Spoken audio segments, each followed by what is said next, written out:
सीथी नाम की ये लड़की कब्र के अजाब को बिल्कुल भी नहीं मानती, इसलिए आज वो अपने भाई को साथ लेकर एक पापी शख्स की कब्र पर जाती है और उसके अंदर घुस जाती है। असल में वो जानना चाहती है कि इंसान मरने के बाद उसके बुरे कामों की वजह से उसे कोई सजा दी जाती है या नहीं। कब्र में उस लाश के पास लेटने से पहले सीथी अपने हाथ में एक कैमरा ले लेती है ताकि वो सब कुछ रिकॉर्ड कर सके। उसका भाई, जिसका नाम आदिल है, कब्र को बाहर से बंद कर देता है और वहीं बैठकर इंतजार करने लगता है। इधर सीथी जब कब्र के अजाब शुरू होने का इंतजार कर रही होती है, तभी एक बहुत बड़ा सांप उस कब्र की तरफ आता दिखाई देता है, लेकिन आदिल उस सांप को बिल्कुल भी नहीं देखता। असल में कब्र के अजाब के बारे में जानने की ये उत्सुकता सीथी के अंदर बचपन से थी, क्योंकि बचपन में जब वो अपने माँ बाप और भाई के साथ उनकी बेकरी की दुकान पर काम करती थी, तब एक दिन उनके दुकान पर एक अजीब तरह का आदमी आया। वो बहुत डरा हुआ लग रहा था और हेडफोन लगाकर कुछ सुन रहा था। फिर उसने अपनी जेब से एक कैसेट निकाला और आदिल को देते हुए कहा, ये कैसेट मैंने खुद रिकॉर्ड किया है, मुझे तुम अच्छे लगे हो इसलिए ये तुम्हें दे रहा हूँ। अब मैं खुद को अल्लाह के रास्ते में कुर्बान करने जा रहा हूँ, तुम गलती से भी बाहर मत आना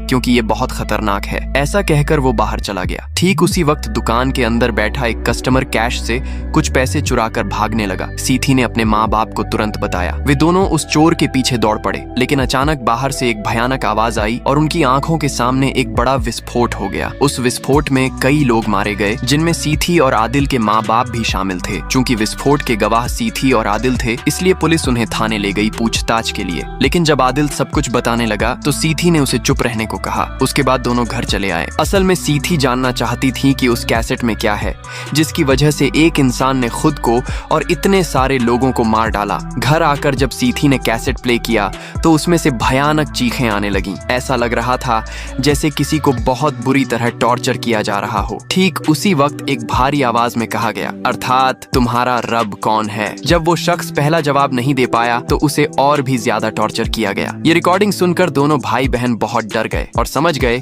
कि ये किसी कब्र के अजाब का रिकॉर्डेड ऑडियो है। इसके बाद दिखाया गया कि माँ बाप के मरने के बाद आदिल और सीथी अब गांव के एक अनाथालय मदरसे में पढ़ाई करते हैं। एक दिन क्लास में टीचर कब्र के अजाब के बारे में चर्चा कर रहे थे। तभी सीथी बोल उठी, कब्र का अजाब जैसी कोई चीज नहीं होती, ये सब इंसानों की बनाई हुई कल्पना है। जो लोग दुनिया में बुरे काम करते हैं वो दुनिया में भी बेफिक्र रहते हैं और मरने के बाद भी उन्हें कोई सजा नहीं मिलती। उसकी बातों से साफ लग रहा था कि माँ बाप की मौत के बाद से वो धार्मिक मामलों पर से भरोसा उठा चुकी है, क्योंकि जिसने बम ब्लास्ट किया था वो भी कब्र के अजाब से बचने के लिए ही वो काम किया था। टीचर ने उसे कहा, तुम अभी बच्ची हो इसलिए गलती कर रही हो, अभी भी समय है, तौबा कर लो। क्लास खत्म होने के बाद सीथी अपने भाई आदिल से मिली। दोनों बहुत दिनों से इस मदरसे से भागने की प्लानिंग कर रहे थे। आखिरकार उस दिन उन्होंने मदरसे से थोड़ी दूर जंगल में मिलकर प्लान बनाया। आदिल ने बताया कि मदरसे से बाहर निकलने के दो रास्ते हैं, एक मुख्य रास्ता जहां मदरसे वाले पहरा देते हैं और दूसरा उनके सामने वाला ये टनल। लेकिन सब कहते हैं कि टनल भूतिया है, इसमें जो भी इंसान घुसता है वो कभी वापस नहीं आता। सीथी इन बातों की कोई परवाह नहीं करती। वो आदिल को साथ लेकर टनल के अंदर घुस जाती है। अंदर जाते जाते अंधेरा इतना बढ़ जाता है कि वो आदिल को देख नहीं पाती। आदिल को ढूंढते हुए अचानक उसे सामने मदरसे की ड्रेस पहने एक छोटा लड़का बैठा दिखाई देता है। सीथी ने उससे उसका नाम पूछा। लड़के ने अजीब तरीके से खड़े होकर जवाब दिया, मेरा नाम इस्माइल है।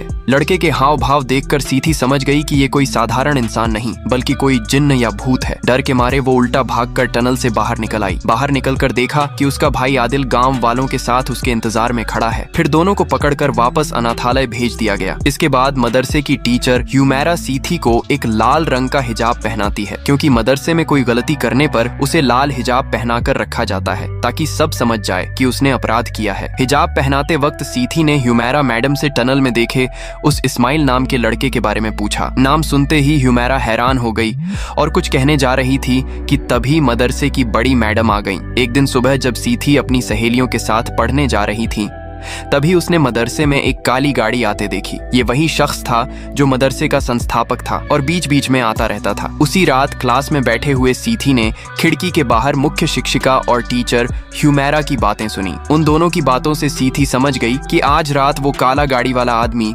मदरसे के किसी लड़के के साथ गलत काम करने वाला है और ऐसा वो रेगुलरली करता है। ह्यूमेरा कह रही थी, हमने विरोध नहीं किया, इसीलिए इस्माइल नाम के उस लड़के को उन्होंने मार डाला। मैं नहीं चाहती कि किसी और लड़के के साथ ऐसा हो। दूसरी टीचर ने उसे रोका और कहा, हमारे पास इसका कोई सबूत नहीं है। इसके अलावा वो मदरसे के बच्चों के लिए बहुत पैसे डोनेट करता है। हुमैरा ने पूछा, इस बार किसे भेजा जाएगा? मुख्य शिक्षिका ने जवाब दिया, इस बार आदिल को भेजा जाएगा। ये सुनते ही सीथी समझ गई कि आज रात उसके भाई के साथ बहुत बुरी चीज होने वाली है। वो तुरंत दौड़कर उस मालिक की बंगले की तरफ जाने लगी। दूर से उसने अंदर बैठे आदिल को देख लिया, लेकिन पास पहुंचने से पहले सिक्योरिटी ने उसे पकड़ लिया। दूसरी तरफ अंदर से एक हाथ आया और आदिल को कमरे में खींच ले गया। दरवाजा बंद कर दिया गया। सीथी को अलग कमरे में बंद कर दिया गया। वो बहुत कोशिश करके खिड़की के कार्ड खोलने लगी। कोशिश में उसके नाखून उखड़ गए। फिर भी बहुत मुश्किल से उसने खिड़की का कुछ लकड़ी हटाकर बाहर निकल आई। बाहर निकलते ही उसे टीचर हुमैरा खड़ी दिखाई दी। हुमैरा सीथी की मदद करने आई थी। उन्होंने एक बैग में कुछ खाना, टॉर्च और कुछ पैसे दिए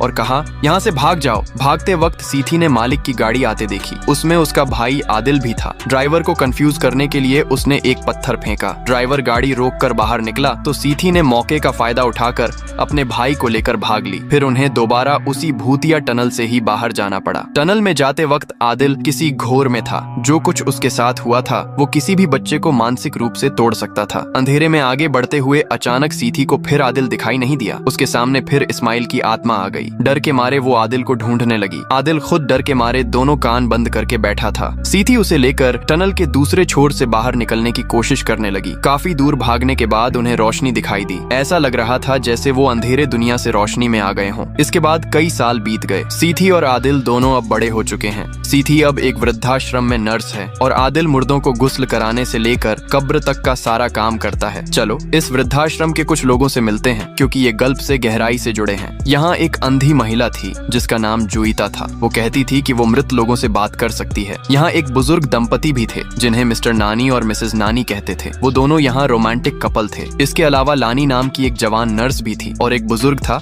जो बैठकर टीवी पर अपनी बेटी को देखता था, क्योंकि उसकी बेटी एक टॉक शो की एंकर थी। एक दिन सीथी मिस्टर वाहू के कमरे में खाना देने आई, लेकिन उसने देखा कि मिस्टर वाहू बच्चे की तरह रो रहा है और कह रहा है, मेरी माँ कहाँ है? सीथी भी तब बच्चे की तरह उससे पेश आती है, लेकिन हैरानी की बात ये कि सीथी इन रोने के पलों को वीडियो रिकॉर्ड कर रही होती है। घर लौटकर वो अपने लैपटॉप में ये सारे पुराने वीडियो देखती है। फिर वो वैज्ञानिकों के वो वीडियो देखती है जिसमें भूत प्रेत और मौत के बाद की जिंदगी पर चर्चा होती है, लेकिन वो इनमें से कुछ भी नहीं मानती। दूसरे दृश्य में आदिल एक लाश को गुस्ल करा रहा होता है। गुस्ल के बाद वो उसे कब्र देता है। वहाँ सीथी भी उसके पास होती है। उनकी बातों से साफ समझ आता है कि सीथी के दिमाग से अब भी कब्र के अजाब को झूठा साबित करने का भूत नहीं उतरा है। उसने इस नर्सिंग होम में नौकरी इसलिए ली थी ताकि जब कोई बुजुर्ग मरे तो सबसे पापी शख्स को पहचान सके और ये चेक कर सके कि उसकी कब्र में अजाब होता है या नहीं। इसी वजह से उसने अपने भाई आदिल को भी लाश गुस्ल और कब्र देने का काम दिलवा दिया था। सीथी का प्लान था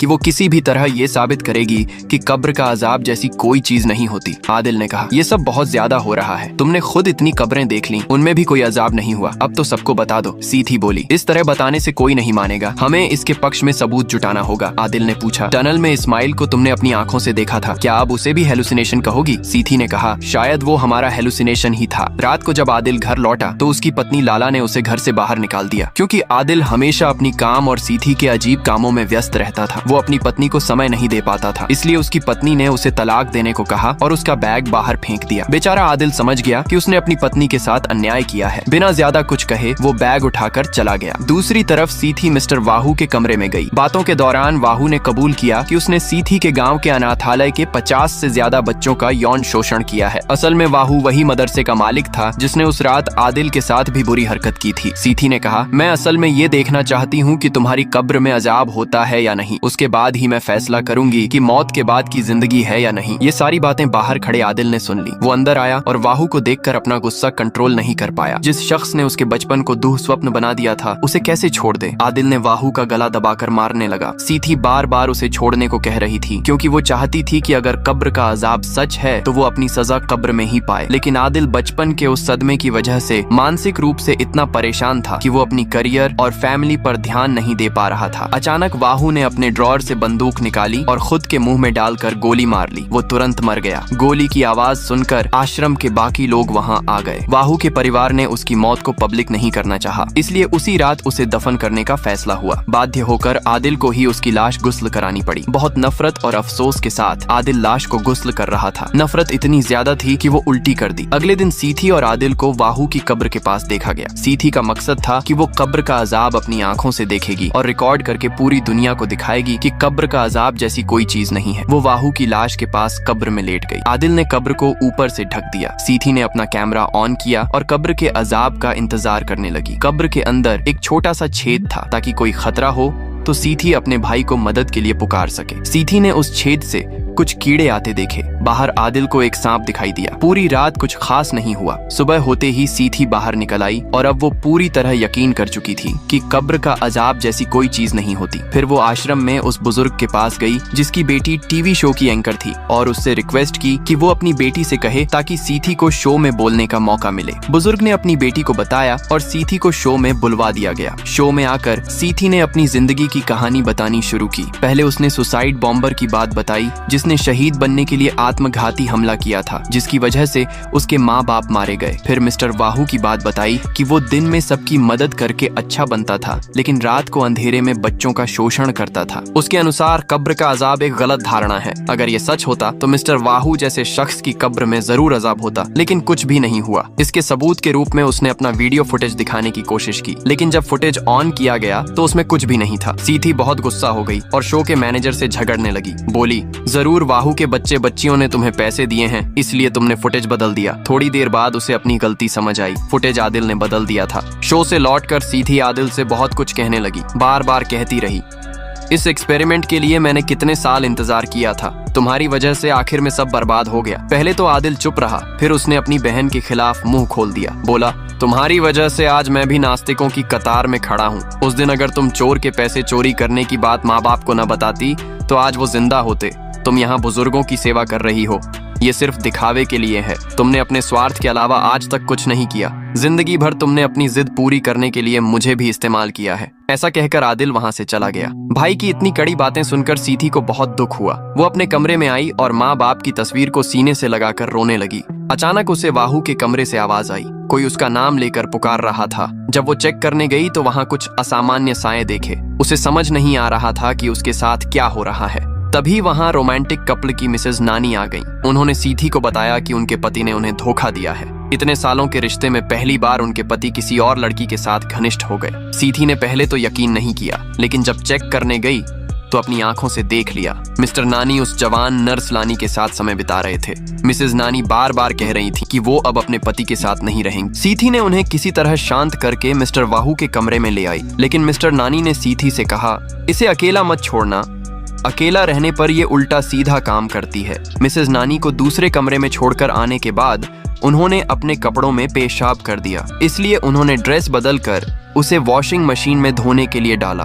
कपड़े डालते वक्त उन्हें ध्यान आया कि उनकी शादी की अंगूठी हाथ में नहीं है, शायद वॉशिंग मशीन में गिर गई होगी। उन्होंने आधा शरीर अंदर डालकर अंगूठी ढूंढने की कोशिश की, लेकिन उसी वक्त गलती से हाथ लगने पर मशीन चालू हो गई। मिसेज नानी के बाल मशीन में फंस गए और उनकी बहुत बुरी मौत हो गई। उनकी मौत के लिए मिस्टर नानी बार बार सीथी को दोषी ठहरा रहे थे। इस घटना से सीथी बहुत टूट गई, इसलिए वो अंधी महिला जूहिता के पास गई और बोली, आप कभी कभी कहती थीं कि आप मृत आत्माओं से बात कर सकती हैं। मैं अपनी आंखों से देखना चाहती हूँ ताकि मैं यकीन कर सकूं। जूहिता ने कहा, तुम ये तभी देख पाओगी जब तुम खुद विश्वास करोगी। फिर उन्होंने मिलकर आत्मा बुलाने की प्रक्रिया शुरू की। टेबल पर मोमबत्तियां जलाकर सीथी, जूहिता, मिस्टर नानी और 2 अन्य लोग बैठे। जूहिता ने मिसेज नानी की आत्मा को बुलाया। एक वक्त में आत्मा जूहिता के शरीर में प्रवेश कर गई। मिस्टर नानी ने कहा, मैं तुम्हें बहुत प्यार करता हूँ, मुझे माफ कर दो, नहीं तो मौत के बाद भी मुझे शांति नहीं मिलेगी। इस पर जूहिता के शरीर से मिसेज नानी बोली, तुम्हें उस नर्स को मारना होगा जिसके साथ तुम घनिष्ठ हुए थे,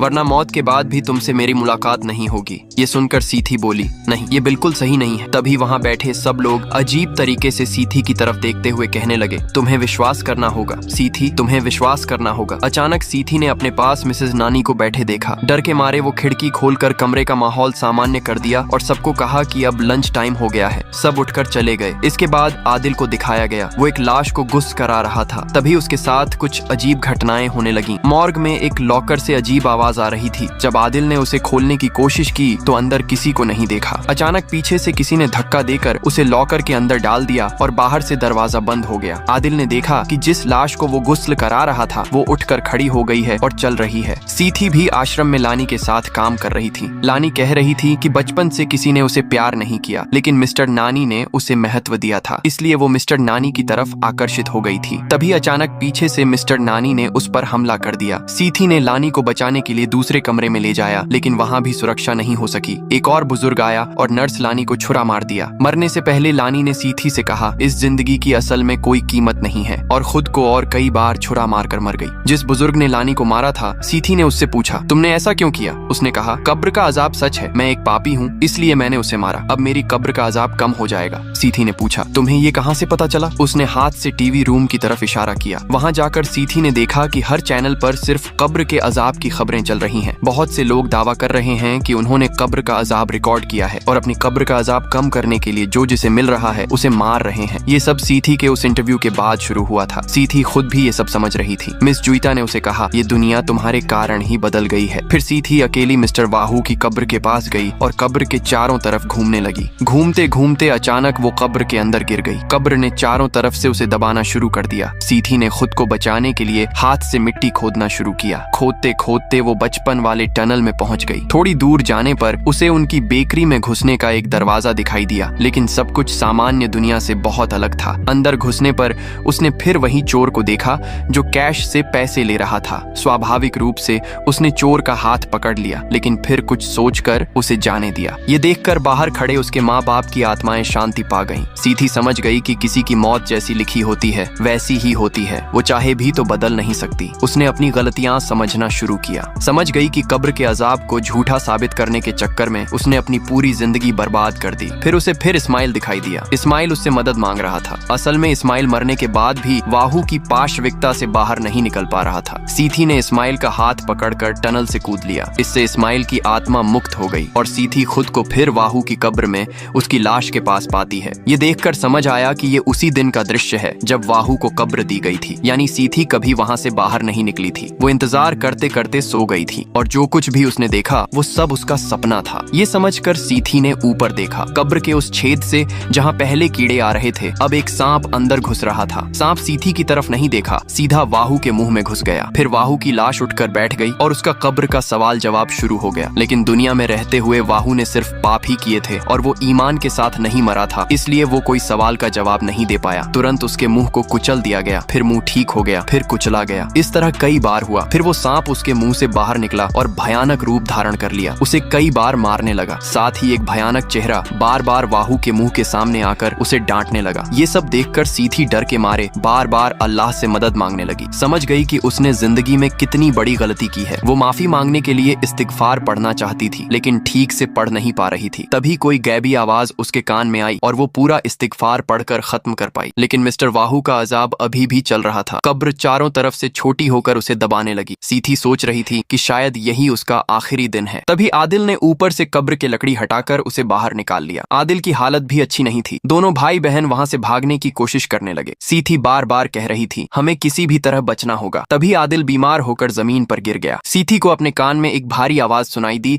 जो कह रही थी, मन रब्बुक। गल्प के अंत में दिखाया गया कि कोई शख्स वाहू की मौत से पहले का एक वीडियो देख रहा था। उसमें वाहू कह रहा था, अगर मौत के बाद सच में कब्र का अजाब होता है तो वो इस बात पर निर्भर करेगा कि तुम असल में किस चीज से सबसे ज्यादा डरते हो, और मैं जानता हूँ कि तुम्हारा सबसे बड़ा डर ये है कि अगर उनकी बातें सच निकली और कब्र का अजाब सच हुआ तो तुम्हारा क्या होगा। इतना कहते ही मोबाइल किसी ने बंद कर दिया। ये हाथ मिसेज नानी का था। दूर से मिस्टर नानी की आवाज सुनाई दी। अगर आपको गल्प के अंत को लेकर कंफ्यूजन है तो मैं थोड़ा आसान करके बता देता हूँ। जिस दिन वाहू मरा उसी दिन सीथी उसके साथ कब्र में घुसी थी। असल में उसी दिन सीथी भी मर चुकी थी, क्योंकि एक जिंदा इंसान कभी कब्र का अजाब नहीं देख सकता। इसलिए कब्र में घुसने के बाद जो कुछ भी उसे दिखाया गया वो अल्लाह की इच्छा से फरिश्तों ने उसे दिखाया था। वाहू की कब्र में घुसने के बाद सीथी कभी बाहर नहीं निकली। इसका सबसे बड़ा सबूत ये है कि मिस्टर और मिसेज नानी अब भी साथ हैं और मिसेज नानी मरी नहीं है। जो कुछ भी सीथी को दिखाया गया वो सब उसे सबक देने के लिए था। हर घटना से उसके अंदर की भावनाएं बदलीं और समझ बढ़ी। धर्म किसी को डराने के लिए नहीं, बल्कि सही रास्ता दिखाने और बुराई से रोकने के लिए है। ये बातें उसे समझाई गईं, क्योंकि अभी तक उसका सवाल जवाब का दौर नहीं आया था। जिंदगी भर सीथी ने माँ बाप की मौत के गम में इस्लाम की सच्चाई से मुंह मोड़ लिया था। इसलिए कब्र में घुसने के बाद अल्लाह की इच्छा से उसे ये सब दिखाया गया ताकि वो अपनी गलती समझ ले। लेकिन मौत के बाद ये विश्वास काम आएगा या नहीं, ये अलग बात है। आदिल भी शायद जिंदा नहीं था, या फिर आखिर में जब आदिल ने उसे कब्र से ऊपर खींचा, वो असल में आदिल था या फरिश्ता था जिसने आदिल का रूप धारण किया था, जो अंत में उससे पूछ रहा था, मन रब्बुक।